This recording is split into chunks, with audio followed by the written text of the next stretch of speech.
Je me trouve aujourd'hui dans Pointe-aux-Trembles. Mon collègue caméraman va vous le montrer avec le drone. Ça se passe sur les 24e, 25e, 26e et 27e avenues. Les immeubles que vous voyez ont été construits il y a plusieurs années, mais il y a des locataires ici qui m'ont alerté et qui me disent que plusieurs des logements abordables en pleine crise du logement sont disponibles. On va aller faire le tour. C'est pas normal ce qui se passe. Parce qu'il y a du monde qui cherche des logements, il y a du monde qui reste dans des 3,5. Puis ici, c'est abordable puis c'est chauffé. Selon ce que nous expliquent les locataires ici, en fait, on a remplacé les poignées et on a enlevé les verrous. Donc, ça prouve que ces appartements-là sont actuellement libres. Le premier ici, là, en bas, là, il est vide. Selon les informations qu'on a pu corroborer sur le terrain, il y a donc 650 appartements ici et près de 200 sont libres, dont des grands 5,5 et des 4,5 comme celui derrière moi. Il y en a qui sont dans les temples chez Notre-Dame. Essayer de comprendre de quoi. Puis c'est pas des dépotoirs ici, là. La réceptionniste à l'administration n'a pas voulu nous donner d'informations. Nous avons donc demandé à ce complice d'essayer de louer un appartement. Bonjour, mademoiselle, savoir s'il y aurait des logements à louer. Non, pour le moment, il n'y a pas de logement, il n'y a pas de disponibilité. Ça va être disponible quand?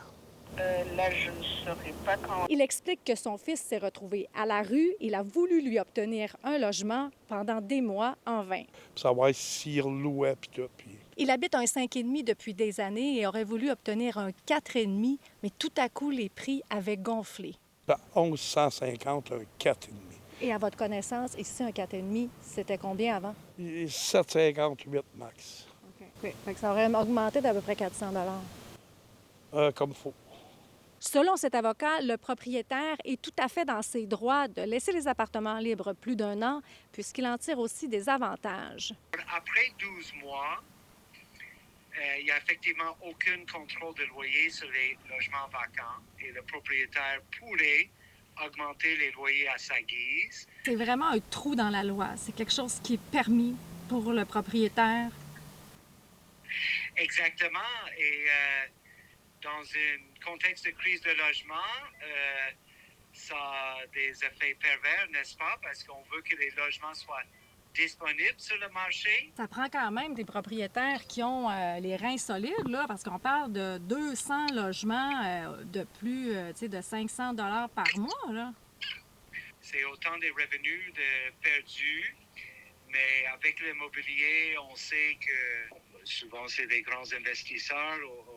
Il peut avoir des avantages fiscaux. Donc là, on est au siège social de l'entreprise. Le représentant de l'entreprise qui gère les immeubles en question a refusé de nous accorder une entrevue à la caméra, mais précise qu'il y a potentiellement des projets de rénovation dans l'air et c'est ce pourquoi on laisserait les logements vacants. À Montréal, Véronique Dubé pour Nouveau Info.